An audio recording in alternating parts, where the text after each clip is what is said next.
हरियाणवी बहू की खुली रसोई। एक रोज अंकुर अपने कर्मचारियों के साथ गांव-गांव जाकर खेतों का मुआयना कर रहा था। सभी गांव घूमने के बाद वो हरियाणा के झज्जर गांव पहुंचते हैं और वहां के खेत से फसल को देखने लगते हैं। तभी वहां हरियाणवी लड़की सुकन्या आती है। ओ साहब जी, क्या कर रहे हो? फसल क्यों काट रहे से मारी? नहीं मैडम, आप गलत समझ रही हैं। हम तो कृषि विभाग से आए हैं, सभी के खेतों की फसल चेक करने। हम लोग ये देख रहे हैं कि आपने फसल के लिए कहीं किसी केमिकल का प्रयोग तो नहीं किया। ये कैसी बात करे से साहब? हम जाट से और खेत हमारी जान और शान से, हम इसे कैसे गद्दारी कर सके? इसमें हम ताज़ा ताज़ा भैंसन की खाद डालत है, जिससे फसल अच्छी हो जावत है। ठीक है, कर लो आप अपनी तसल्ली। पहली ही नजर में अंकुर को सुकन्या की हरियाणवी बोली भागे। वो उसका दीवाना हो जाता है। अब वो बार बार किसी न किसी बहाने से उसके यहाँ आने लगता है और अब दोनों को एक दूसरे से प्यार हो जाता है। और फिर कुछ दिन बाद अंकुर अपने घर वालों को मनाकर उससे शादी कर लेता है। लेकिन शादी के अगले दिन ही बहू सूट पहनकर कमरे से बाहर आती है। अरे ये क्या बहू, तूने ये सूट क्यों पहन लिया है? साड़ी क्यों नहीं पहनी? हम हरियाणा वाले जाटों के यहाँ तो कपड़े ऐसे ही पहने जावे हैं। अरे लेकिन लोग क्या कहेंगे? अरे लोगन का तो काम है कहना, मनने की, कहने दो उनको जो कहना है। फिर सुकन्या अपनी पहली रसोई के लिए किचन में गई। हाय दया, ये तो कितनी छोटी रसोई है और बंद भी। हमारे यहाँ तो आंगन में कितनी बड़ी खुली रसोई होत से, यहाँ तो हमारी सांस भी ठीक से ना आवेगी। एक काम करे से खिड़की और दरवाजा खोल देती हूँ।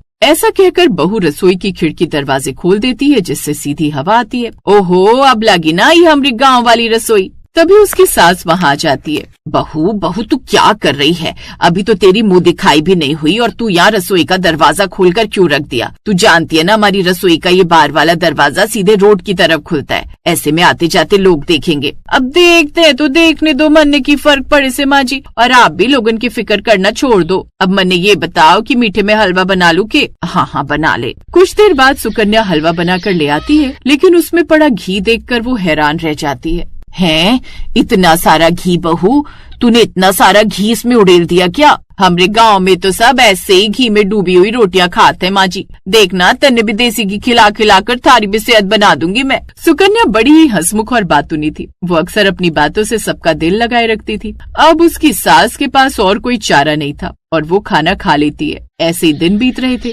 सुकन्या की यही आदत थी। वो जब भी खाना बनाती तो रसोई की खिड़की का दरवाजा खोल देती। वो अपनी रसोई को हमेशा खुला ही रखती, लेकिन इससे उसकी सास धनपति को बड़ा गुस्सा आता। वो उसे बार बार मना करती, लेकिन वो उसकी एक नहीं सुनती। फिर एक रोज, राम राम बहुरिया, सब्जी में काका तोल दें? जो भी सब्जी है काका, सब तौल दियो, आधा आधा किलो। ठीक है बेटिया।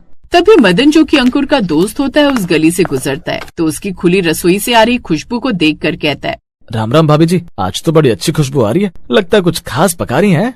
हाँ मदन भैया, वो हमारे गांव से साग आया था तो सोचा वही पका लूं। ओह अच्छा, बढ़िया है। आप भी आई जाओ, वो भी बस काम से आते ही होंगे। ठीक है भाभी, फिर मैं आता हूँ कुछ ही देर में। आज रात का डिनर आपके यहीं सही है? शाम को मदन उनके घर आता है। फिर सब एक साथ खाना खाते हैं, लेकिन अपनी बहू की इस खुली रसोई से वो सब परेशान हो गए थे। फिर एक सुबह सास धनपति देवी ने आंखें खोली तो देखा कि उसकी हरियाणवी बहू फिर से रसोई का दरवाजा खोलकर रसोई बना रही थी। अरे राम राम, आज भी दरवाजा खुला है। इस मुई को तो बिल्कुल भी शर्म ना है, रोज रोज यूं खुले में रसोई बनाने बैठ जाती है। इधर रसोई में सुकन्या तवे पर बाजरे की रोटी सेक रही थी और बाहर से पड़ोस की औरतें साफ साफ देख पा रही थी। पड़ोसनों को रसोई में झांकते हुए धनपति देवी गुस्से में बोली, बहू ये क्या तमाशा बना रखा है? रसोई कोई चौपाल है क्या? अरे माँ जी, रसोई घर तो भगवान का स्थान होवे, इसमें छुपाने जैसा किसे? और आपको तो घना खुश होना चाहिए। आपकी हरियाणवी बहू की रसोई देखकर तो लोग कितना खींचे चले आवे हैं। अरे पगली, घर की इज्जत भी कोई चीज होती है कि नहीं? यूँ सबको दिखाकर खाना बनाएगी क्या? सच कहूँ माँ जी, तो आपकी इस बंद रसोई में तो ना मारा दम घुटे है। मैं ठहरी हरियाणवी, हमारे यहाँ तो खुले में रसोई बनाने का रिवाज से क्या मजा आवे जब आंगन में चूल्हा जलाकर गर्मा गर्म रोटी सेकते जाते। हमारी चाची, ताई, आस पड़ोस की औरतें भी उसकी खुशबू से खिंची चले आवे हैं। अरे तो वो तेरे हरियाणा में होता होगा, यहाँ ऐसा कुछ नहीं है। यहाँ तो मोहल्ले की औरतें दो बातें और बना दे। फिर बाहर खड़ी कुसुम, चंदा और फूलो आपस में कानाफूसी कर रही थी। आजकल की बहुएं सब दिखावा करती हैं। देखो तो कैसे जानबूझकर दिखाकर खाना पकाती है और घी भी जानबूझकर सामने रखा हुआ है, जैसे कि हमारे पास तो घी होता ही नहीं है। हम तो चुमड़ लोग हैं जिन्होंने घी कभी खाई ना हो। बिल्कुल ठीक कहा तुमने, खुली रसोई खुला दिमाग। पता नहीं धनपति का घर कैसे चलेगा। इसका लड़का अपनी पसंद की हरियाणवी बहू तो ले आया, लेकिन अब इनकी निभेगी कैसे, ये बात तो कोई न जानता।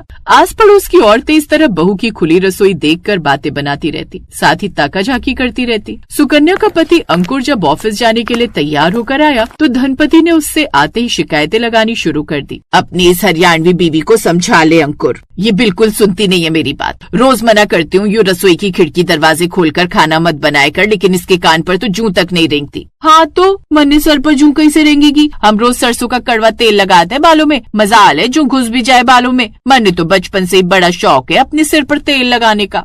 अरे अरे, तुम दोनों सुबह सुबह शुरू हो जाती हो, और तुम सुकन्या चुप नहीं कर सकती क्या? अरे एक चुप नहीं रह सकती, लेकिन दूसरी तो चुप रह सकती है ना। सुकन्या माँ नाराज है, तुम तो थोड़ी समझदारी दिखाओ। और अगर हमारी रसोई का दरवाजा सीधे बाहर से जुड़ा हुआ है तो तुम उसे बंद करके नहीं रख सकती क्या? नहीं रख सकती। मैंने ये समझ नहीं आ रहा से कि आखिर रसोई खुली छोड़कर मैंने ना जाने की गलती कर दी से। हमेशा साफ सुथरा रखूं रसोई को, और मन्ने ना घुटन होता है थारी रसोई में। सुकन्या अपने कमरे में वहाँ से चली जाती है। ऐसे ही दिन बीतते हैं। फिर एक रोज दोपहर को एक गरीब औरत सरोज अपने बीमार बच्चे को लेकर घर के सामने आकर बैठ गई। रसोई खुली थी, सुकन्या रसोई में खाना बना रही थी, तब उसकी नजर उस औरत पर गई। अरे की हो गया बहन जी, अब बड़े परेशान दिखे हो, सब राजी तो है ना? क्या बताऊं बहन, मेरा पति एक नंबर का शराबी जुआरी है, सब पैसे जुए में हार जाता है। घर में बिल्कुल भी राशन पानी नहीं है, इसने और मैंने 2 दिन से कुछ भी नहीं खाया है। बहन तारा बच्चा तो घना ही कमजोर लगे, तुम 2 मिनट यहीं ठहरो, मैं अभी थारे वास्ते खाना बना कर देती हूँ। ऐसा कहकर वो रसोई में जाने लगती है कि तभी उसकी सास वहाँ पर आ जाती है। अरे घर में अनजान लोगों को अपनी रसोई से बुला बुला कर खाना खिला रही है, अब राशन मुफ्त में आता है क्या? हमरा बिटवा सारा दिन मेहनत करके थक जाता है और तू मैडम यहाँ सब लुटवाने पर लगी हुई है। माँ जी अब भूखे को पता ही ना कि खाना खाया कि नहीं, और माँ जी भूख किसी की पहचान न देखे है।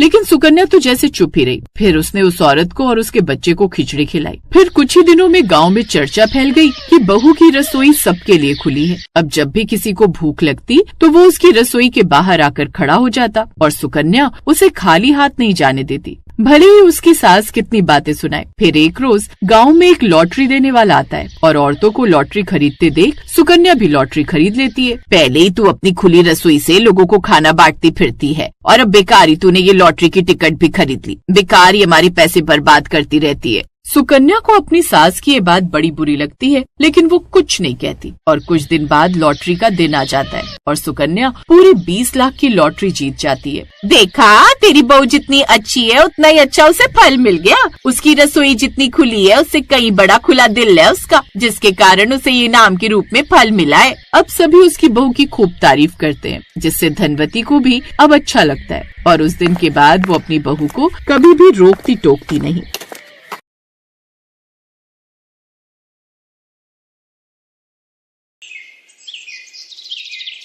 आसमान से तेज बरसात बरस रही थी और सीमा चूल्हे पर बैठी हुई थी। उसके दोनों बच्चे लकड़ी के 2 टुकड़े लेकर चूल्हे को ढकने की कोशिश कर रहे थे। तभी सीमा ने दोनों बच्चों से कहा, बस मेरे बच्चों थोड़ा सा सब्र और कर लो, बस दाल पकने वाली है, उसके बाद हम तीनों मिलकर साथ में खाना खाएंगे। अगर आज तुम्हारे पिताजी होते तो तुम्हें इतना ज्यादा परेशान होने की जरूरत कभी नहीं पड़ती। माँ आप इतना ज्यादा परेशान मत हो। जब हम आपको रोते देखते हैं तो हमें आसमान से बरसती हुई ये बारिश बहुत ज्यादा कमजोर नजर आती है। हम आसमान से बरसती हुई बारिश को देख सकते हैं, लेकिन आपकी आंखों से बरसते हुए आंसुओं को नहीं।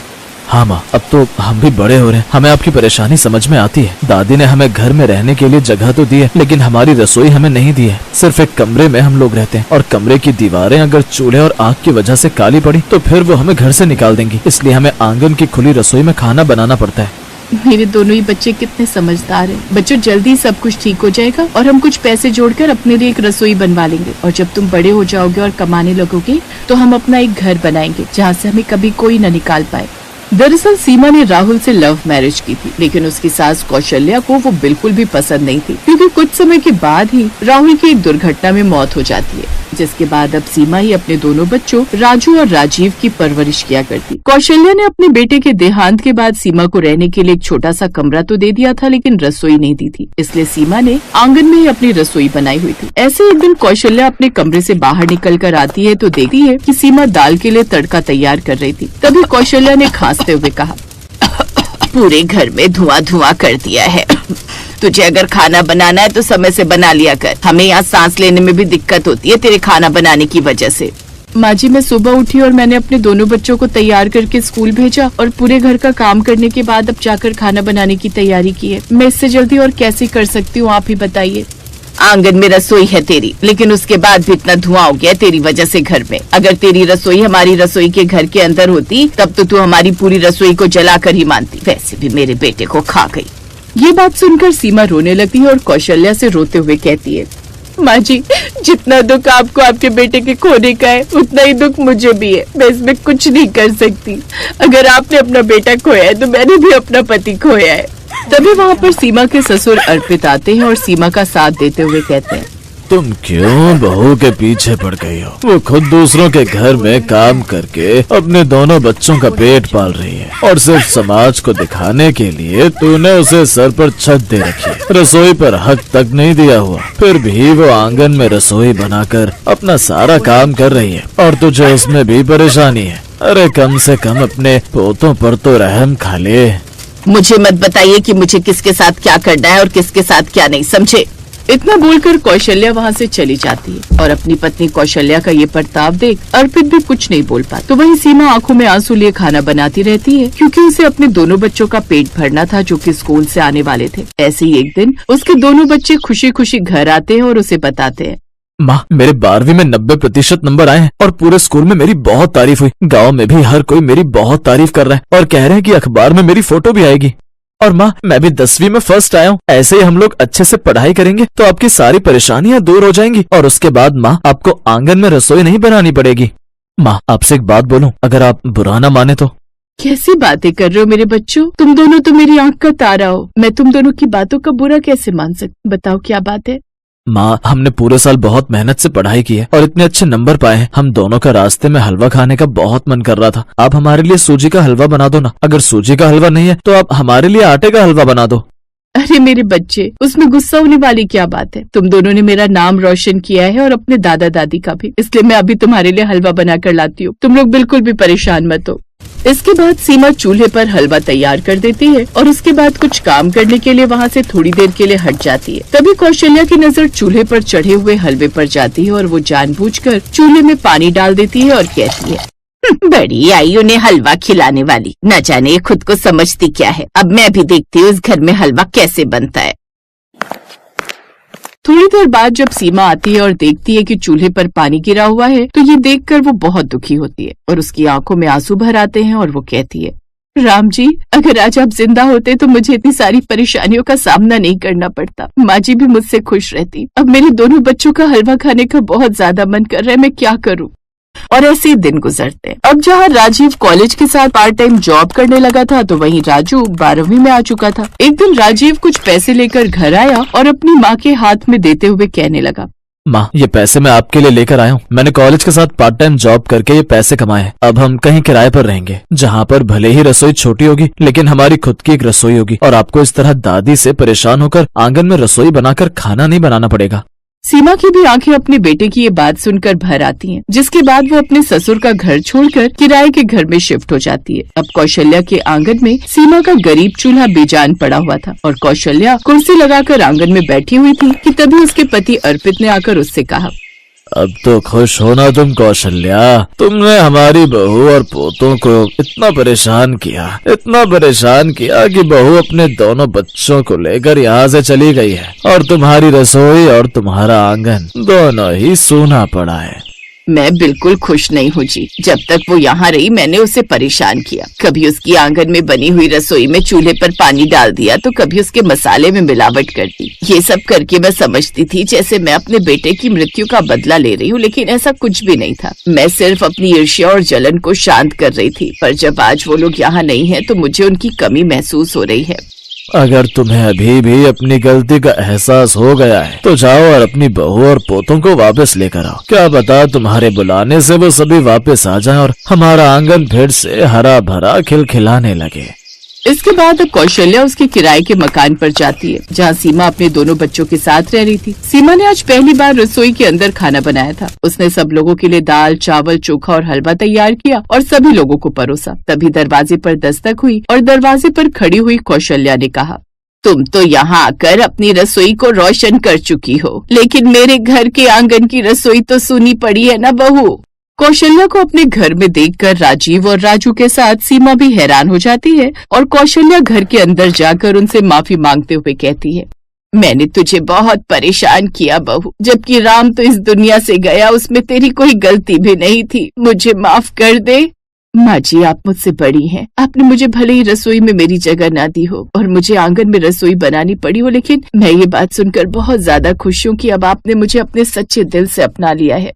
माँ, दादी ने आपको इतना परेशान किया और बार बार आपकी रसोई और चूल्हे को खराब करने की कोशिश की, फिर भी आप उन्हें माफ कर रही हैं।